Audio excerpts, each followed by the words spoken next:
Hi, welcome to Woke Women. My name's Adriana. We have Millie and we have Randa.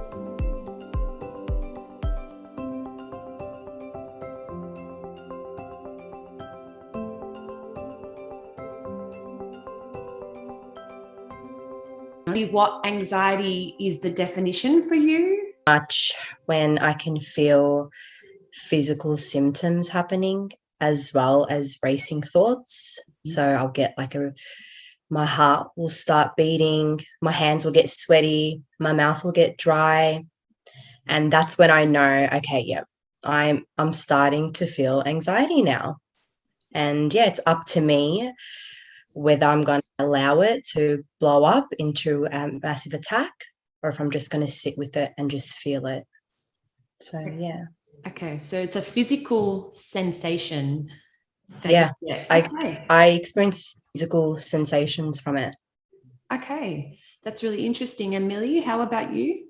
I think for me, obviously, if someone's struggled with anxiety, it's been a part of their life for a long time, and you become aware of it as you experience it interfering with different parts of your life. And for me, when I started to notice my anxiety was when, big things started happening in my life, big changes.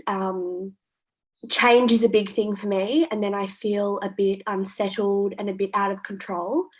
And when I feel like I'm losing control, I get kind of the heart racing, and I feel a bit like I'm about to cry all the time and just very fragile. And yeah, like I said, all surrounding large moments of change.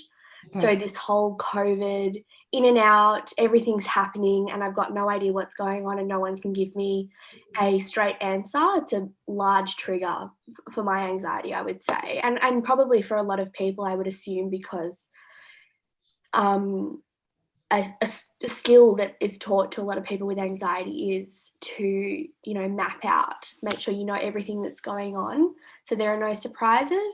And you can't do that when it's a global pandemic and no one knows what's going on. So yeah, for me, it would be kind of a racing heart and a bit of, I can tell when it's going to happen if I've got a busy period coming up, and some things that I don't know, hard to control, I would say. So it's the anticipation, maybe, or kind of it sounds weird to say, but it's kind of a similar feeling to excitement, but the negative side of excitement. I'm anticipating something happening, but it's not a positive thing. Yeah, it's a like a worry or I don't know, like a nervousness. Yeah, I guess nerves. You feel a bit of bubbles in your tummy and a bit like of a racing heart, get a bit hot and flustered, things like that. So there's a physical sensation, maybe for the both of you, but for me, I get like a mind chatter.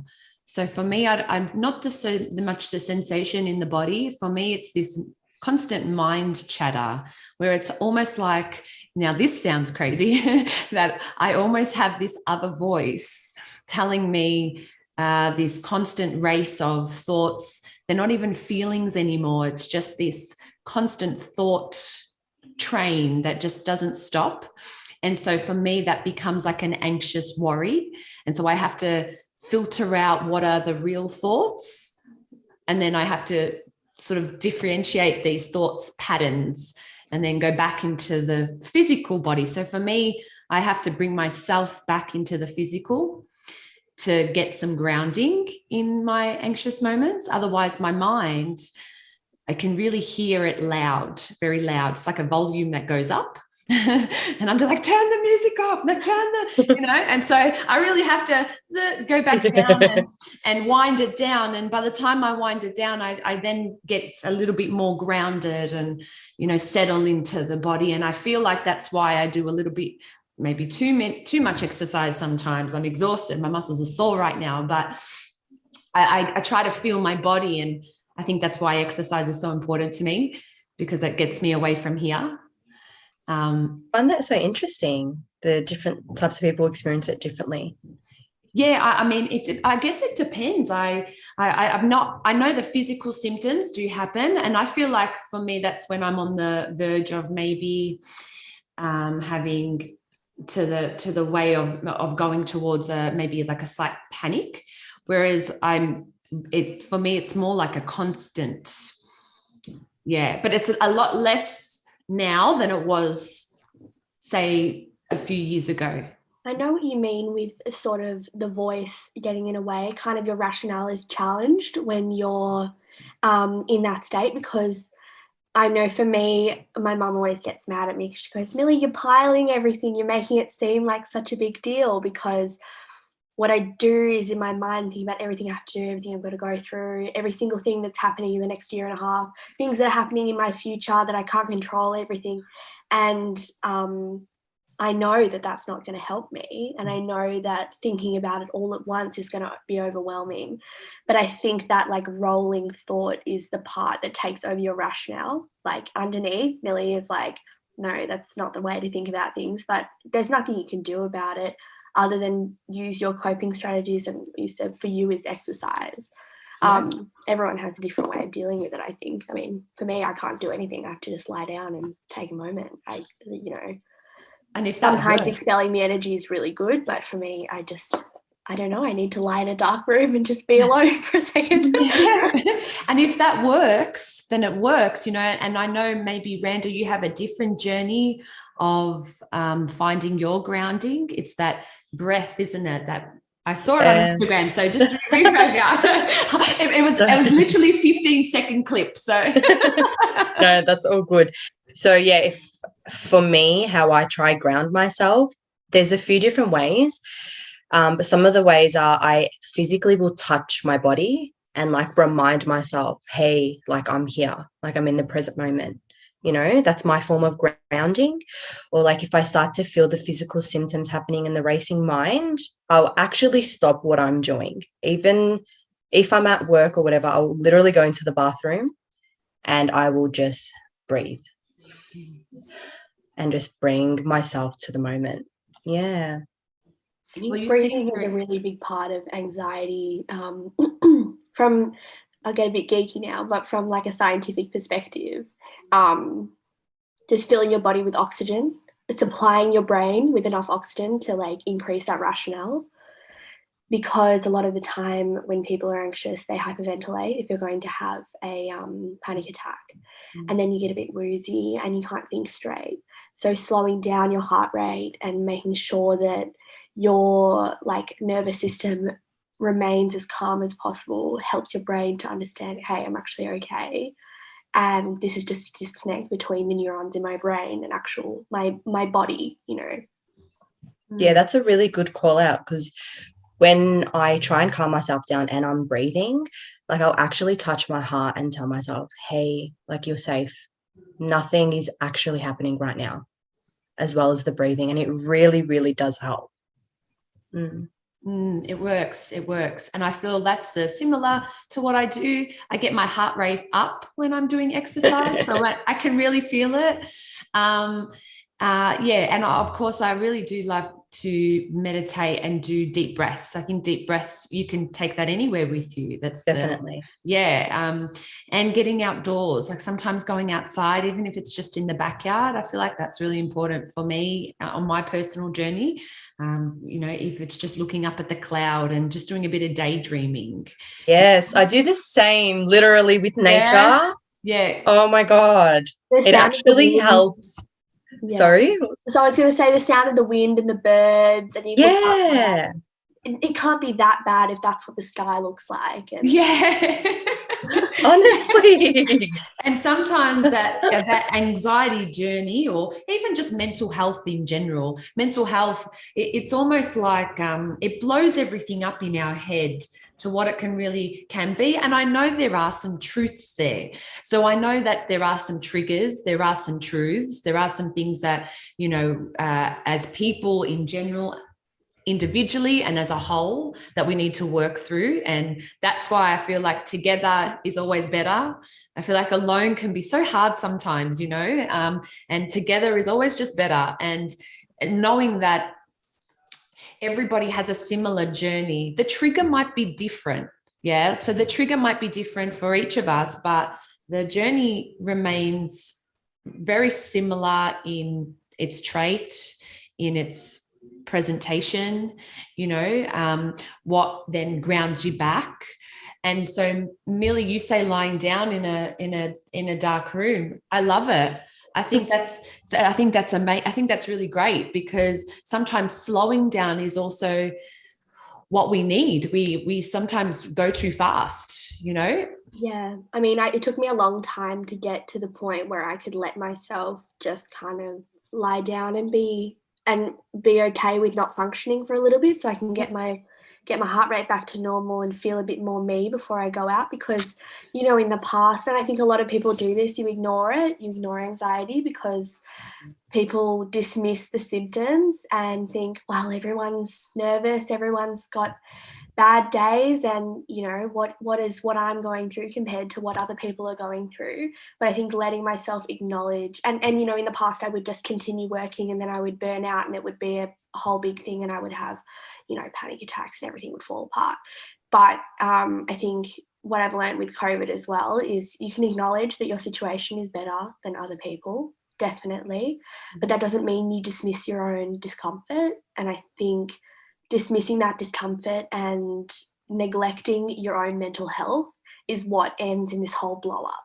So letting myself lie down and take the time I need and kind of almost be selfish in that respect is, I think, really important on my journey. Absolutely. You said something really, really wonderful there, what you just stated, not being able to validate your own, what you're going through. I think that's super important, because I know from parents, it's that's so-and-so, they're not doing, and there's people in the other side of the world that are going through war, or they're not, they don't have food, and it's almost like a guilt that you feel for feeling the way you do. And I think what you just touched on is something that I think is getting broken by generation to generation. Acknowledging your feelings is something that we're having to put into place for this society coming, or the generations coming underneath us.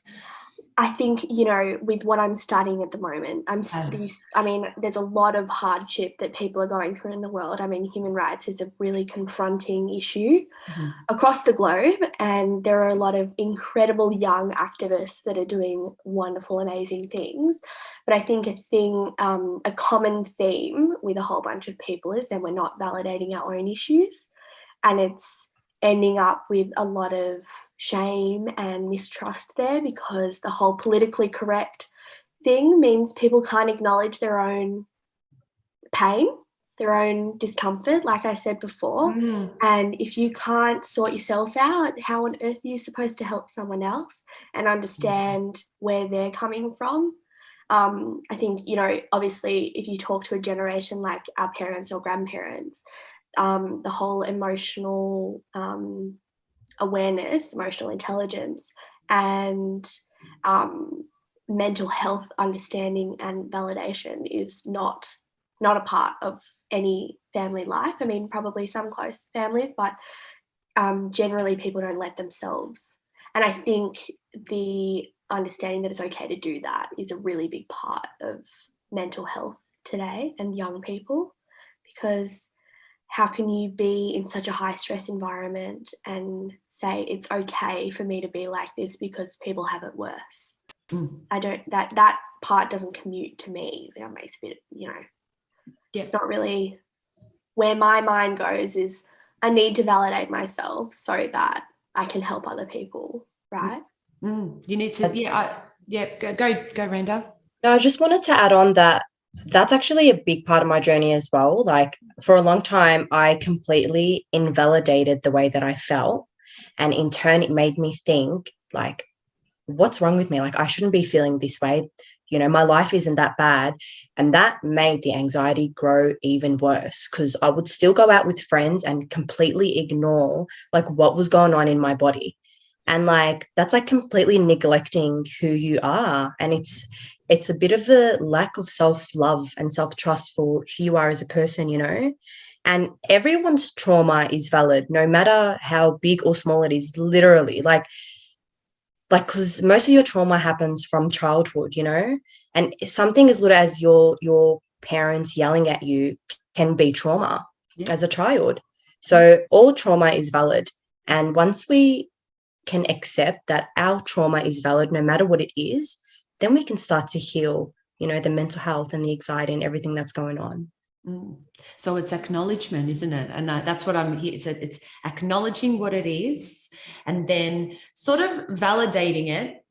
And then it's a acknowledgement, validation, and then the next step would be the healing process. How would we, if we were to nut it out right now, how would we get from validating that, yes, I have a mental health issue, and then from that, where would the next step to bridge onto healing, what would you say that bridge was for maybe people that don't know how to get from A to B? What are some of your thoughts or experiences in A to B, or if you're in between A and B? What I would say is it's a continuous journey always. Yes. You can't cure anxiety or mental health.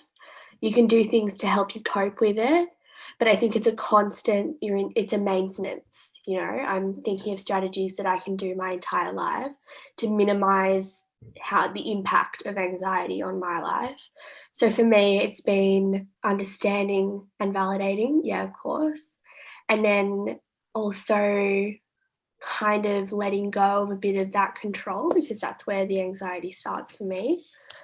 And you actually helped me a lot, Age, when we were talking about kind of letting a bit of that responsibility for that control go. Yeah. And I actively think, it's controversial. Everyone has a different way of dealing with it, but faith is a big one. And transferring a bit of that responsibility to the people that, or the person that looks after me, that looks down on me and protects me. And I rely heavily on my support system in my family and also in God, in talking to them about the journey as well. And I guess it sounds a bit rambly, but my main thing I would say is continually acknowledging that it's not going away, and that I need to look after myself in order for it to be maintainable. Yeah, that's amazing.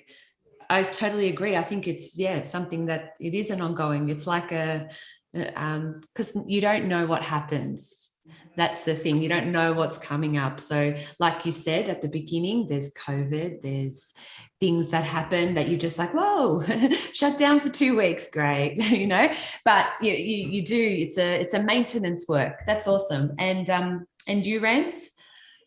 Well, if I was someone that, just started feeling mental health and I wanted to start on the journey, and pretty much what I would do is I would seek professional help. And that's what I did, counseling, psychologists, even holistic healing. Mm-hmm. And the first thing that I did that really helped me was actually not identifying myself with anxiety and seeing it as an emotion that arises, not something that is inside of me all the time. It's just something that I experience, And that really, really helped me not have so many anxiety attacks so frequently. So you took yourself outside yourself. Yes. Basically. And pretty much, pretty much observing who I am and saying, this is just an emotion. This is not who I am. Yeah, that is really awesome. Human emotions are a part of life, and every emotion comes into mental health, some more than others, anxiety, sadness, anything. And I think understanding that you are not anxiety, you have anxiety. Yeah. So that's a process, and that's what you're saying, Rand. You're saying you're going through the process of the experience. Just say, like, I'm experiencing going to a party. I've experienced the party, but then when I've left the party, well, there's no more party anymore, is there? Yeah. I've gone back home. Literally. I love that. It's a really, really good analogy, and it's a really good way of not taking it too deep down, is it? Yeah, and like I don't dim the light on any emotions. Like all emotions to me are okay. Like I don't see anxiety as bad, and I don't see happiness as like amazing. Like they are all just a part of the wave. Yeah. Yeah. Very good. So that is detachment. And that's one of the things that I had to learn pretty early on, that I was very attached to things. It wasn't that I had wanted control. It was more that I had really huge attachment issues to maybe people around me, to stuff, to things. So I really had to let go of even the attachment to myself. I had to let go of. I love what you're saying. Literally, I agree. And I resonate so much. Yeah. I love it. Yeah. Well, that wasn't easy for me though, Rance. Yeah. Because, I was very attached to my family. I was very attached to people that came into my life. I was really scared of losing people. I was very afraid of different things, but I never admitted that fear ever. I was always like, I'm the tough chick, and I'm the, and I was to a certain degree, but I had to go through these things that I sort of kept to myself. And only when I overcame those detachments is then when I could stand in a room and sort of be confident and going, well, if you're here for the moment, you're here. And if you're not, it's okay too, because I'm going to love you. But then if you need to leave, I'm still going to love you anyway from a distance. I don't know if you girls have felt attachments at all. I think attachment goes along with control for me. Big part. I mean, I think Randy mentioned before childhood trauma, things like that, even little tiny things that happen. When you're young, you can't comprehend it, and you don't have the ability to be like, this is one thing happening right now. I didn't expect it, but I don't know how to deal with it, and it's not going to happen forever, is a skill that you learn when you're older. So letting go of that understanding is a really, really hard part for me. Actually, the COVID pandemic is hard for me because I am kind of finishing uni at the same time that COVID's like winding down, hopefully. So there's a lot of things happening at once, and I'm really trying hard not to pile and put too much pressure on myself. And again, I guess that attachment to a life that I had assumed my whole life, as a child, you have a vision for what your life is, being attached to that person who's not even me. Like, I haven't been there yet. I've got no idea who I'm going to be in a year. So yeah, that attachment, again, for a big thing for me, for the COVID control, everything. But I would say if I was an outsider looking in, I think professional help is also, like you mentioned before, really important, and there's a lot of shame surrounding it, not so much now, but older generations. So when young people go to support systems, depending on how supportive your family is and how much understanding they have about anxiety and mental health, you might not be encouraged to seek that professional support, which is really important because these people study it. They know what goes on in the brain scientifically. And I think that's a large part of my journey. And I would encourage anyone, if a friend came to me and said, I'm feeling this way, I would say, I can help you as much as I can, but I'm not a professional. So I think you should really seek that support as well. Totally agree. Yeah. I think it's really important. Like you said, Rand, I've seen many psychologists, counselors, holistic psychotherapists, all of them. Same. All of them, literally. But they really help. And like, Millie, I like so agree. When my best friends come to me for advice, or they're just venting and they're feeling some sort of way, I'll always give them, to the best of my ability, the advice that I have. But I literally will always say, and you should also see a professional, because they were so significant in my life. Like, they helped me so much. They're such a big part of the journey, and you're so worth the investment, honestly. I think once, it's the hardest thing to start, but once you're there, Oh, you've broken through that wall yeah. and you allowed yourself to get this help, and you're almost proud of yourself because you understood that was a really hard thing for me to do, but I've done it now, so I can keep doing it and keep looking after myself. And I would say not to get discouraged if the first person or the first counselor or the first person you meet doesn't feel like you want to open up to them. That's okay. I would always say listen to that vibe, because there is someone out there that you're going to click with.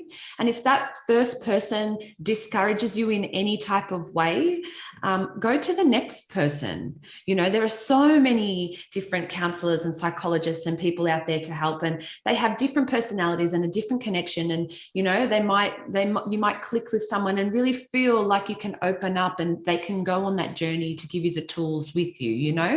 So I would say not to just be discouraged, because I do hear, you know, I didn't like him, you know, or I didn't like her.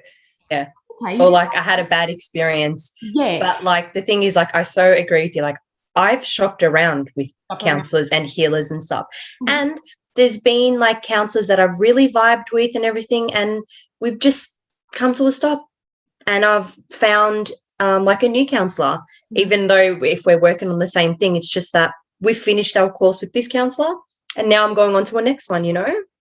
Well, I think you can't assume that you are feeling safe with every single human being you come into contact with. That's like assuming that every friend you make is a friend for life and someone that you trust completely. Obviously, you're paying for these people, so it's a bit of a different situation. But beyond the professional relationship, there always needs to be a bit of kind of like a chemical connection between you and the person. And I can't trust someone who I don't, for example, for me, if someone doesn't smile at me, I can't trust them. There's no way I can talk to them. I feel uncomfortable. So, everyone has different things. If someone was smiling at someone too much, and they might think, oh, that's a bit weird, they're smiling at me. So everyone has a different, a different way of approaching. It's like shopping for friends, but, professional friends. Yeah. I would say a question that I get asked a lot when people find out that I have anxiety, because it's something that you keep a bit personal when you first meet people, and me at least. Some people are really open. People ask, what does it feel like? Mm-hmm. And how long have you had it for? And I think answering those questions, having the ability to say, I'm not really comfortable answering that question, is a really large part of being a young person and having mental illness. I think acknowledging that it's your boundaries and you have no responsibility to include anyone you don't trust within that, even if that is your family or your siblings or anything. But then also on the flip side, having the strength to, if someone doesn't respond in a way that you find supportive, say, that wasn't really the nicest thing to say, that didn't help me, I don't think I'm going to talk about this anymore with you. Having that strength to stand up for yourself is something that I struggled with, still do, because I don't want to upset anyone, but you have to look after yourself. So, definitely. Yeah, that's a really good point there, Millie. Your boundaries are super important, and something that I guess I had to learn the hard way. But yeah, boundaries are your protecting mechanism, aren't they? They're your way of letting other people know that you're not okay to be in my space. This is my circumference, out of the circle. And like, I think that's super important when you're not even when you're going through stuff, what you'd like to share and how you'd like to share it. I love it. It's very strong. You hit home, Mills. You hit home. And it's really freaking funny that you just mentioned boundaries, because that was the question that was coming into my head. Oh, good. Yeah, that was like, I want to really speak on that. So if someone asked me, like, how do you hold boundaries? if you're someone who experiences anxiety or mental health, boundaries are really important. I see boundaries as a form of self-love. If you are feeling anxious and you have plans with a friend and you know what, you can't make it, you're not feeling the best, boundaries are something that you can say, such as, hey, I'm not feeling too good, I'm not going to make it. Or, hey, I'm not up for a phone call right now, I'm not picking up the phone. Stuff like that. Like, boundaries are really, really important to help you stay in check and feel good. And so it's based around anxiety, which I think is a bit of a theme, which is fear. Fearing the unknown, fearing the anticipation of what's next or what's to come or what's my future like. There's a fear in between that somewhere. It says, does a tough woman need to have no fear? No. Fear is a part of the journey. I think for a long time, there's been the assumption that fear is weakness. And I think that's a really negative way to look at it. And frankly, if you look at it from the perspective of overcoming fear is strength, then there's no issue. Fear is, as a woman, I think it's a bit different. I think there's a huge gap between being, feeling able to feel and acknowledge fear as a woman than as a man. And absolutely, I don't think strong women need to be fearless, because I think being fearless is a relative term, because everyone has different levels of what they find scary and confronting. Yeah, and the more often you're faced with fear, then right after that is the growth and the strength. And then you come across fear again, and then you grow from that, and then there's strength. So like, fear is welcome, honestly. I love that. So fear is in the car, but it's not driving. No, mate, not driving. Not driving. But you're an ally. That's all right. An ally. Because I know after you, there's something amazing coming. So, right? Okay. There's a whole theoretical framework. Seek discomfort, because following discomfort is strength. Yes. Fear amazing. Is discomfort. But once we come past it, we've learned something new. We learn from our mistakes. It's a big part of growth, is being scared and wary, but also overcoming that. Yeah. Very nice. So fear is welcome. Future. Strong people don't have to be fearless. Strength doesn't come from just being fearless. Strength comes from every single part of your body, every single part of your mind, your emotional intelligence. Definitely. Working on yourself. I would say that living with anxiety and acknowledging that is being fearless, but it doesn't mean that we don't get scared. Yeah, I've found strength through fear, as ironic as that sounds. Yeah. So it's a paradox, and I love that paradox. It's a beautiful paradox. Strength through fear. Yeah, really, really enlightening conversation, I would say. If I were a young person scouring the internet trying to figure out how to deal with my emotions, I think an episode such as this one would help me a lot. So thank you. Awesome. All right. So thank you, Millie, for joining us this evening. Thank you, Randa, for joining us this evening. Please like or share or subscribe if any of this feels this may be a positive part of your journey. And we will see you next time on Woke Women. Bye for now.